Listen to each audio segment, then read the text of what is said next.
ഇന്നത്തെ നമ്മുടെ ഡീപ് ഡൈവിന്റെ വിഷയം മാനസിക സമ്മർദ്ദം. നിങ്ങൾ നൽകിയിട്ടുള്ളത് ഒരു സമഗ്രമായ ഗവേഷണ റിപ്പോർട്ടാണ്. നമ്മൾ സാധാരണ ടെൻഷൻ എന്നൊക്കെ നിസ്സാരമായി പറയെങ്കിലും അതിൻ്റെ പിന്നിലെ ശാസ്ത്രം, അത് നമ്മുടെ ശരീരത്തെയും മനസ്സിനെയും എത്ര ആഴത്തിൽ ബാധിക്കുന്നു എന്നൊക്കെ ഈ റിപ്പോർട്ട് വ്യക്തമാക്കുന്നുണ്ട്.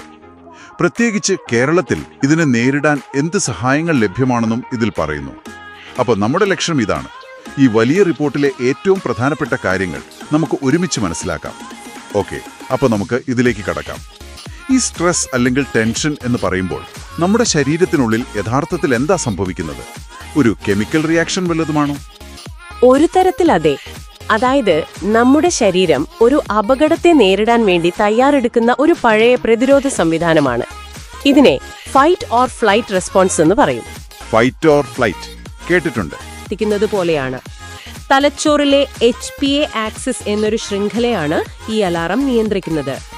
ഹൈപ്പോതലാമസ്, പിറ്റ്യൂട്ടറി, അഡ്രീനൽ ഗ്രന്ഥികൾ ഒരുമിച്ച് പ്രവർത്തിച്ച് ശരീരത്തെ ഒരു അടിയന്തര സാഹചര്യത്തിന് സജ്ജമാക്കുന്നു. അപ്പോൾ ഈ അലാറം അടിക്കുമ്പോ നമ്മുടെ ശരീരത്തിൽ ചില കെമിക്കലുകൾ റിലീസാവുമെന്നും റിപ്പോർട്ടിൽ പറയുന്നുണ്ടല്ലോ.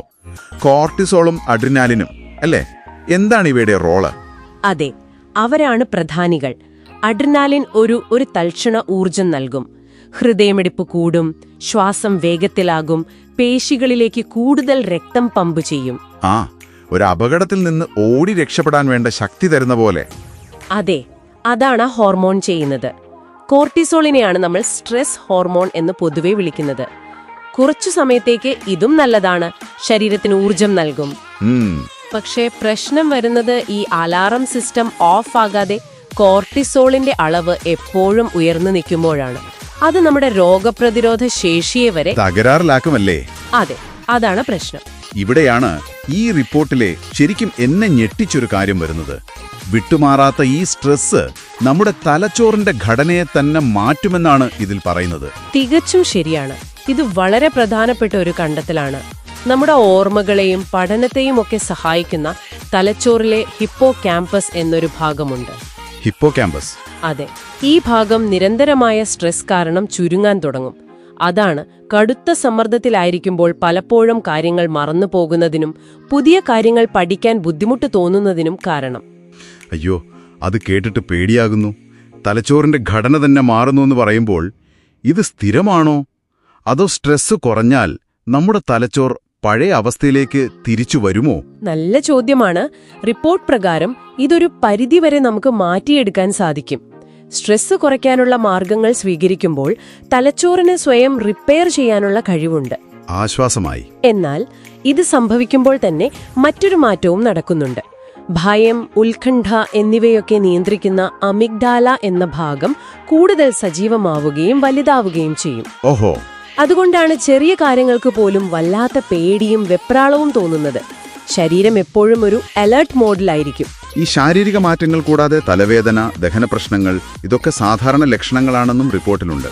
പക്ഷെ എന്നെ കൂടുതൽ ചിന്തിപ്പിച്ചത് കേരളത്തിലെ ചില പ്രത്യേക സാഹചര്യങ്ങളെക്കുറിച്ചുള്ള ഭാഗമാണ്. വിദ്യാർത്ഥികളുടെയും പ്രവാസികളുടെയും കാര്യം എടുത്തു പറയുന്നുണ്ടല്ലോ.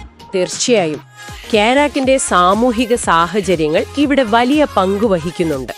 വിദ്യാർത്ഥികളിലെ പഠന സമ്മർദ്ദം അതിലൊന്നാണ്. റിപ്പോർട്ടിലെ ഒരു കണക്ക് നമ്മളെ ഇരുത്തി ചിന്തിപ്പിക്കേണ്ടതാണ്. എന്താണത്? മെഡിക്കൽ വിദ്യാർത്ഥികളിൽ നടത്തിയ ഒരു പഠനത്തിൽ 33.7% പേർക്കും ആത്മഹത്യാ ചിന്തകൾ ഉണ്ടായിട്ടുണ്ടെന്ന് പറയുന്നു. 1/3 വിദ്യാർത്ഥികൾക്കും. അത് വിശ്വസിക്കാൻ പോലും പ്രയാസമുള്ളൊരു കണക്കാണ്. അതെ, അതുപോലെ പ്രധാനമാണ് ഗൾഫിൽ നിന്ന് ജോലി നഷ്ടപ്പെട്ട് മടങ്ങിവരുന്ന പ്രവാസികളുടെ മാനസിക സംഘർഷങ്ങൾ. ജോലി നഷ്ടപ്പെടുമ്പോഴുള്ള സാമ്പത്തിക സമ്മർദ്ദം മാത്രമല്ല, നാട്ടിലെ തിരിച്ചെത്തുമ്പോൾ നേരിടേണ്ടി വരുന്ന ആ ഒരു സാമൂഹികമായ ഒറ്റപ്പെടലും പ്രതീക്ഷകളുടെ ഭാരവും. അതെ, അതെല്ലാം അവരെ വല്ലാതെ തളർത്തുന്നുണ്ട്. ഇത്രയൊക്കെ പ്രശ്നങ്ങൾ കേൾക്കുമ്പോൾ സ്വാഭാവികമായും ഒരു ചോദ്യം വരും: ഇതിനൊക്കെ എന്താണ് പരിഹാരം? നിങ്ങൾക്കല്ലെങ്കിൽ നിങ്ങളുടെ പ്രിയപ്പെട്ടവർക്ക് സഹായം ആവശ്യമുണ്ടെങ്കിൽ എവിടെയാണ് സമീപിക്കേണ്ടത്? അവിടെയാണ് ഈ റിപ്പോർട്ടിന്റെ ഏറ്റവും പ്രായോഗികമായ ഭാഗം വരുന്നത്. പലരും കരുതുന്നതുപോലെ മാനസികാരോഗ്യത്തിന് ചികിത്സ തേടാൻ വലിയ മാനസികാരോഗ്യ കേന്ദ്രങ്ങളിൽ തന്നെ പോകേണ്ട ആവശ്യമില്ല. ഇനി ഇതിന്റെ ഏറ്റവും പ്രധാനപ്പെട്ട ഭാഗത്തേക്ക് വരാം. എന്തുകൊണ്ടാണ് ഇവർ ആശയവിനിമയത്തിനായി വാട്സാപ്പ് മാത്രം, അതും ഒരൊറ്റ നമ്പർ 9633300287 തെരഞ്ഞെടുത്തത്? അതാണ് ഇതിലെ ഏറ്റവും ക്ലെവർ ആയിട്ടുള്ള ഒരു മൂവ്. പുതിയൊരു ആപ്പ് ഡൗൺലോഡ് ചെയ്യേണ്ട, ഒരു വെബ്സൈറ്റിൽ പോയി ലോഗിൻ ചെയ്യേണ്ട. അതെ, പിന്നെ ഫോണിൽ സംസാരിക്കുമ്പോൾ മറ്റുള്ളവർ കേൾക്കുമോ എന്ന പേടി വേണ്ട. ചാറ്റ് ചെയ്യുമ്പോൾ നമുക്ക് ആലോചിച്ച് മറുപടി പറയാൻ കുറച്ച് സമയം കിട്ടും. ഇത് ശരിക്കും ഉപഭോക്താവിന്റെ സൈക്കോളജി എത്ര ആഴത്തിൽ അവർക്ക് മനസ്സിലായി എന്ന് കാണിക്കുന്നുണ്ട്. സഹായം ചോദിക്കാനുള്ള ആ ഒരു മടി.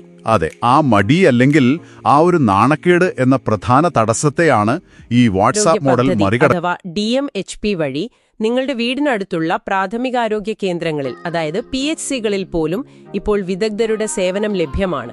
അതെ, ഓരോ വിഭാഗം ആളുകൾക്കും വേണ്ടി പ്രത്യേകം പദ്ധതികൾ ഉണ്ടെന്നത് റിപ്പോർട്ടിൽ എടുത്തു പറയുന്നുണ്ട്.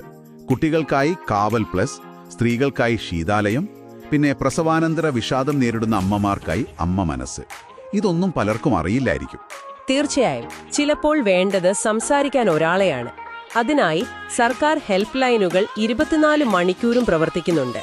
ദിശ 1056, പിന്നെ കേന്ദ്ര സർക്കാരിന്റെ ടെലിമാനസ് 14416. ഈ നമ്പറുകൾ നിങ്ങളുടെ ഫോണിൽ സേവ് ചെയ്യുന്നത് വളരെ നല്ലതാണ്. എപ്പോഴാണ് ആവശ്യം വരിക എന്ന് പറയാൻ പറ്റില്ലല്ലോ. ശരിയാണ്.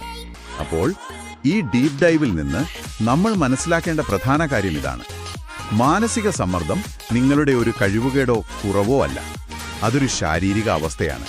തലച്ചോറിൽ യഥാർത്ഥ മാറ്റങ്ങൾ ഉണ്ടാക്കുന്ന ഒന്ന്. അതിന് ശാസ്ത്രീയമായ കാരണങ്ങളുണ്ട്. കൃത്യമായ ചികിത്സയും സഹായവും ഇന്ന് നമ്മുടെ നാട്ടിൽ ലഭ്യമാണ്. അതെ, ഇവിടെ നമ്മൾ സ്വയം ചോദിക്കേണ്ട ഒരു ചോദ്യമുണ്ട്. റിപ്പോർട്ടിൽ പറയുന്ന പോലെ സഹായം ചോദിക്കുന്നത് ധൈര്യത്തിന്റെ ലക്ഷണമാണ്, ദൗർബല്യത്തിന്റെ അല്ല. പക്ഷേ സഹായം ചോദിക്കേണ്ട അവസ്ഥ വരുന്നതുവരെ കാത്തിരിക്കണോ? നിങ്ങളുടെ മാനസിക സമ്മർദ്ദം കുറയ്ക്കാൻ ഇന്ന് തന്നെ, ഈ നിമിഷം നിങ്ങൾക്ക് ചെയ്യാൻ കഴിയുന്ന ഒരു ചെറിയ കാര്യം എന്തായിരിക്കും? ഒരുപക്ഷെ അതൊരു 10 മിനിറ്റ് നടത്തമാകാം, ഇഷ്ടപ്പെട്ട ഒരു പാട്ട് കേൾക്കുന്നതാകാം, അല്ലെങ്കിൽ പഴയ ഒരു സുഹൃത്തിനെ വിളിക്കുന്നതാകാം. അതിനെക്കുറിച്ചൊന്ന് ചിന്തിച്ചു നോക്കൂ.